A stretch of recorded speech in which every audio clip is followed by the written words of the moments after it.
అందరికీ నమస్కారం అండి. Welcome to my YouTube channel. నా పేరు పీజే రఘురంజిత్. ఇప్పుడు ఇప్పుడు చాలా క్లిష్టంగా మారిన పరిస్థితి ఏంటంటే రాష్ట్ర ఆర్థిక పరిస్థితి. దాని గురించి మనం మాట్లాడే ప్రయత్నం చేద్దాం. సో, నేను కొంతమంది నా మిత్రులతో మాట్లాడినప్పుడు నాకు కొన్ని నమ్మలేని నిజాలు బయటకొచ్చాయి. ఆర్థిక పరిస్థితి మరి ఇంత దారుణంగా ఉందా అన్న పరిస్థితి వచ్చింది. సో, మనం దాన్ని ఆవిష్కరించే ప్రయత్నం చేస్తాను. ఇక్కడ లెఫ్ట్ సైడ్‌లో డేటా నేను పెట్టే ప్రయత్నం చేస్తాను. సీఏజీకి సంబంధించి డేటా పెట్టడానికి ప్రయత్నం చేస్తాను. కంటెంట్‌లోకి వెళ్దాం. చంద్రబాబు నాయుడు గారు కానీ, పవన్ కళ్యాణ్ గారు కానీ ప్రతిపక్ష గొంతుక అయినప్పుడు, ప్రతిపక్షంలో వారు మాట్లాడుతున్నప్పుడు జగన్మోహన్ రెడ్డి గారి మీద మెయిన్‌గా చేసిన అభియోగం ఏంటంటే రాష్ట్ర ఆర్థిక పరిస్థితి చితికిపోయేలా చేస్తున్నాడు జగన్మోహన్ రెడ్డి గారు. ఇది చాలా మెయిన్‌గా చేసినటువంటి ఒక అభియోగం. నిజంగానే ఆర్థిక పరిస్థితి చితికిపోయిందా? మాట్లాడదాం. దాని తర్వాత సూపర్ సిక్స్ హామీలు అసలు ఎందుకు అమలు జరగట్లేదు? దేనికి చేయట్లేదు? సో ప్రతి దాన్ని మాట్లాడే ప్రయత్నం చేద్దాం. మనం ఏంటంటే ప్రతిపక్షంలో ఉంటూ చాలా ఈజీ అనమాట. సూపర్ సిక్స్ ఇవ్వట్లేదు, ఏమైంది, ఎక్కడ అమౌంట్, ఎక్కడ అదెక్కడ ఇదెక్కడ అని. కాకపోతే ఫ్యూచర్ని దృష్టిలో పెట్టుకుని మనం ఆలోచిస్తే అసలు ఎందుకు ఇవ్వలేకపోతున్నారన్న ప్రైమ్ రీజన్ మనం తెలుసుకోగలిగితే ఇవ్వకపోవడం మంచిదని మనకే అనిపిస్తుంది. ఎలాగో చెప్తాను. సిఏజీ రిపోర్ట్ ప్రకారం మొన్న అక్టోబర్లో ఎక్స్పెండిచర్ ప్లస్ వచ్చిన రెవెన్యూ రెండు కంపేర్ చేసుకుంటే పక్కన డేటా పెడుతున్నా చూడండి. Andhra Pradesh October government of Andhra Pradesh state accounts at a glance monthly key indicators for the month of October 2024. ఒక్క నెలది చూసుకుందాం. ట్యాక్స్ రెవెన్యూ 16,000 కోట్లు, నాన్ ట్యాక్స్ రెవెన్యూ 419.2 కోట్లు, గ్రాంట్ ఇన్ ఎయిడ్ అండ్ కాంట్రిబ్యూషన్కి సంబంధించి 4,163 కోట్లు. రెవెన్యూ ఎక్స్పెండిచర్ అంటే జగన్మోహన్ రెడ్డి గారు చేసిన అప్పులకు గాను ప్రభుత్వం చెల్లించిన ఇంట్రెస్ట్ 2,362 కోట్లు. శాలరీస్, గవర్నమెంట్ శాలరీస్ కానీ వేజెస్ లాంటివి దాదాపు 4,572 కోట్లు. పెన్షన్స్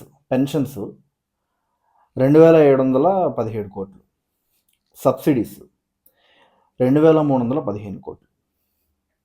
ఇది ఎక్స్పెండిచరు. దీనికి మీరు కంపేర్ చేస్తే ఎంత విచిత్రం అంటే మనకు అక్టోబర్ నెలలో 16,000 కోట్లు వస్తే కేవలం ఖర్చులే 11,000 కోట్లు ఉన్నాయి. ఇంకా 5,000 కోట్లతో ఏ పథకాన్ని అమలు చేస్తారు? అవి కాకుండా వేరే ఎక్స్పెండిచర్స్కి కానీ దీనికి మనీ ఉండట్లేదు దీంట్లో ఖజానాలో. అంత దారుణమైన పరిస్థితి. ఎందుకంటే ఒక అవగాహన లేకుండా అప్పులు తీసుకుని ఎవడబ్బ సొమ్ములాగా ప్రజలకు పనిచేయడం వల్ల మళ్ళీ నేను అధికారంలోకి రావాలని ఆశ కోరికతో ఎలా పడితే అలా డబ్బుని ఇసిరేయడం వల్ల ప్రజల మీదకి ఈరోజు ఈ పరిస్థితి వచ్చింది. మీరు జస్ట్ అబ్జర్వ్ చేస్తే ఈ ఫైనాన్షియల్ ఇయర్ దాదాపు 1,47,000 కోట్లు ఆదాయం వస్తే ఖర్చు 1,49,000 కోట్లు అయింది. అంటే డెఫిసిట్లోకి వెళ్ళాం. ఇలాంటి సిచ్యువేషన్లో కూడా 6 మంత్స్లో 60 పథకాలను అమలు చేశారు. కొన్ని సంస్కరణలు తీసుకొచ్చారు, 60 పథకాలను అమలు చేశారు. అసలు ఆ పథకాలు ఏంటో ఒకసారి చూద్దాం. ఇది ప్రజల్లోకి తీసుకెళ్ళండి.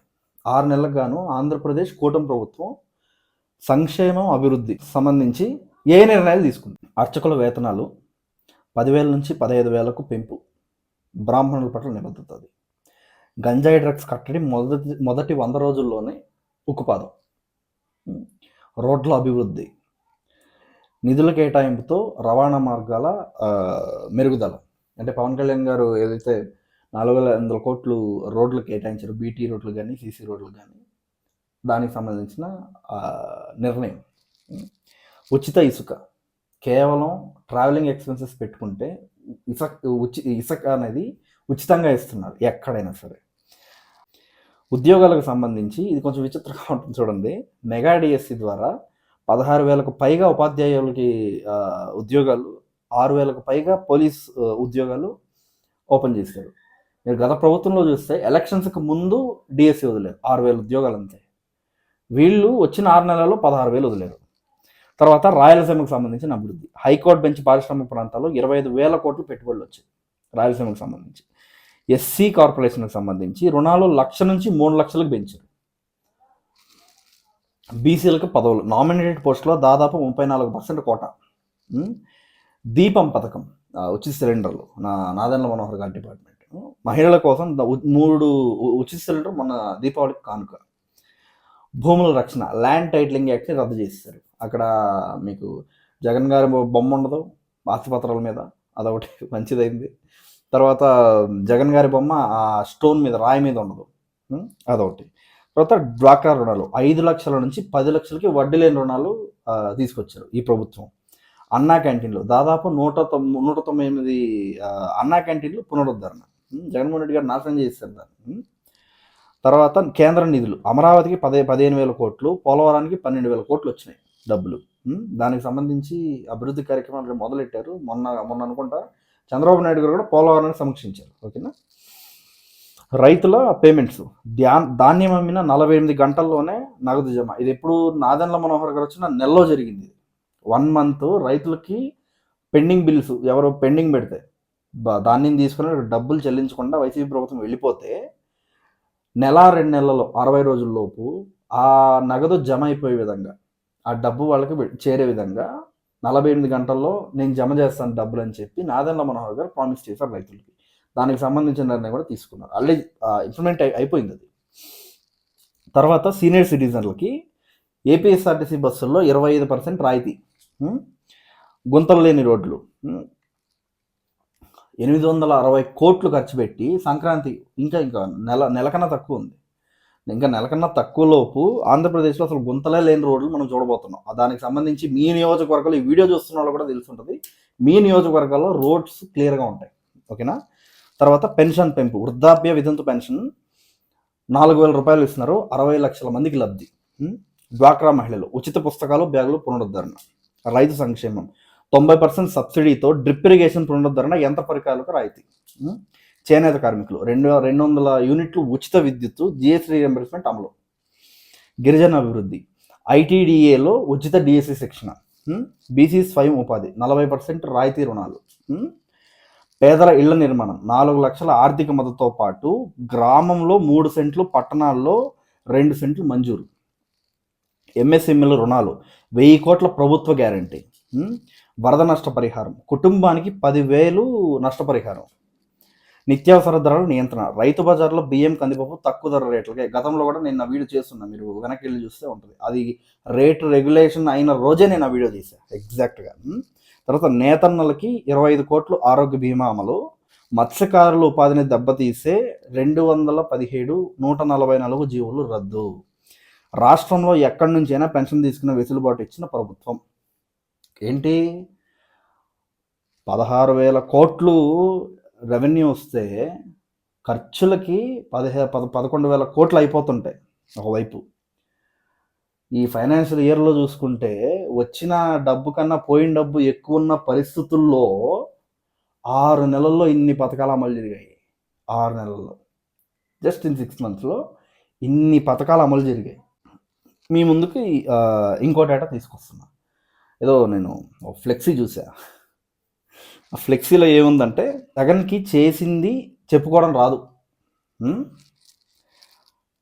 మొత్తం ఆ ఇన్ఫర్మేషన్ మొత్తం మీరు చూడండి. జిఎస్డిపి గురించి నేను చూస్తా. 2018కి రాష్ట్ర జీడిపి 7.9 లక్షల కోట్లు. 2023 నుంచి 2024కి జిఎస్డిపి 12.91 లక్షల కోట్లు. ఇది సంపద సృష్టించడం అంటే చెప్పారు. నేను మీకు చిన్న అనాలిసిస్ చెప్తా. జిఎస్డిపి పర్ క్యాపిటా ఆంధ్రప్రదేశ్ 2014-15 లక్ష కోట్లు, 1.04 lakh crores. 2018-19 1,70,000 lakh crores. Growth rate 62%. తర్వాత 2019-2020 1,79,000 కోట్లు. 2023, 2024 2,70,000 కోట్లు, గ్రోత్ రేట్ 50%. మీరు చూడండి, అప్పటికి ఇప్పటికి అప్పుడు 62% గ్రోత్ రేట్ ఉంటే తర్వాత 50% గ్రోత్ రేట్ ఉంది. అసలు తేడా గమనిస్తున్నారా? ఇదే ఆంధ్రప్రదేశ్ 5 ఏళ్ళు కోల్పోయింది. ఈ గ్రోత్నే ఆంధ్రప్రదేశ్ 5 ఏళ్ళు కోల్పోయింది. చంద్రబాబు నాయుడు గారు, పవన్ కళ్యాణ్ గారు అభివృద్ధి with respect to development of state మనం 50 ఏళ్ళు 30 ఏళ్ళు వెనక్కి వెళ్ళిపోయి 20 ఏళ్ళు వెనక్కి వెళ్ళిపోయి ఎందుకు అంటున్నారు? దాన్ని కరెక్ట్ చేయడానికి చంద్రబాబు గారు, పవన్ కళ్యాణ్ గారు చాలా కష్టపడుతున్నారు. సూపర్ 6 అంశానికి వస్తే, సూపర్ 6 అనేది మెల్లగా అమలు జరుగుద్ది. తల్లికి వందనం అన్నది అమలు అవుద్ది. అది మామూలుగా జగన్మోహన్ రెడ్డి గారు కూడా 7 మంత్స్ 8 మంత్స్ తర్వాత జనవరిలో అనౌన్స్ చేస్తే మేలో, అంటే 2020 మే ఆర్ జూన్లో వచ్చింది. 2019 ఆయన ముఖ్యమంత్రి అయితే అంత గ్యాప్ ఉంది. తల్లికి వందనం కూడా అలానే చేస్తారు, ఎందుకంటే ఉన్న 2 పిల్లలకి ఇవ్వాలి కాబట్టి. ఇక్కడ తర్వాత వేరే సూపర్ 6లో వేరే అంశాలు ఏవైనా సరే ఖచ్చితంగా దానికి కట్టుబడి ఉంది కూటమి ప్రభుత్వం. కూటమి కార్యకర్తలు కట్టుబడి ఉన్నారు, డెఫినెట్గా చేస్తారు. ఏదైతే మేనిఫెస్టోలో చెప్పారో సూపర్ 6 2.0 కింద, షణ్ముఖ వ్యూహం కింద ఏదైతే చెప్పారో దాన్ని అచీవ్ చేయాలంటే స్వర్ణాంధ్ర విజన్ 2047, నేను దాని మీద ఒక వీడియో చేస్తాను, డెఫినెట్గా చేస్తాను. ప్రజలందరికీ తెలియాలి, అది డెఫినెట్గా దాన్ని ఫాలో అవ్వాలి, తెలియాలి, అందరికీ ఎంత ఇంపార్టెంట్ అని తెలియాలి. సో దాన్ని బేస్ చేసుకుని మనం ఆలోచిస్తే 6 నెలల ఈ ప్రోగ్రెస్ రిపోర్ట్ ఏదైతే ఉందో అసలు చాలా మంచి గ్రోత్ రేట్ ఇది కూటమి ప్రభుత్వానికి. సో నా పర్సనల్ ఒపీనియన్ చెప్పాలంటే, ఈ 6 నెలల్లో మీరు కంపేర్ టు వైఎస్ఆర్సీపీ మీరు కంపేర్ చేస్తే మీకు చాలా క్లియర్ కట్ డిఫరెన్స్ తెలిసిపోతుంది, ఈజీగా తెలిసిపోతుంది. పెద్ద శ్రమ పడాల్సిన అక్కర్లేదు, చాలా తేలిగ్గా తెలిసిపోతుంది. ఇంత తేడా ఉందా అనిపిస్తుంది. కాబట్టి ప్రజలకి వైఎస్ఆర్సీపీ చేస్తున్న తప్పుడు ప్రచారాలని తిప్పికొట్టే దిశగా మనం మాట్లాడాలి. నేను ఏదైతే మనం చేసిన కార్యక్రమాలు చెప్పానో అవి మీరు ప్రజలకు ఖచ్చితంగా చెప్పాలి, 100% చెప్పాలి. అండ్ మనం చేసేది మనం చెప్పుకోలేని పరిస్థితుల్లో లాస్ చాలా తీవ్రంగా ఉంటుంది, దయచేసి అర్థం చేసుకోండి. సో వీడియో షేర్ చేయండి ప్రతి ఒక్కరికి. మీరు వీడియో షేర్ చేయకపోయినా నాకు ఇబ్బంది లేదు, కంటెంట్ని షేర్ చేయండి ప్లీజ్. కంటెంట్ని, నేను చెప్పిన మాటల్ని ప్రజల్లోకి తీసుకెళ్ళండి. ఇది మన రాష్ట్ర ఆర్థిక పరిస్థితి, కష్టాల్లో ఉన్నాం, కొంచెం మనం కూడా సహకారం అందించాల్సిన అవసరం ఉంది. ఇది నా అనాలిసిస్. Thank you. జై జనసేన, జై హింద్.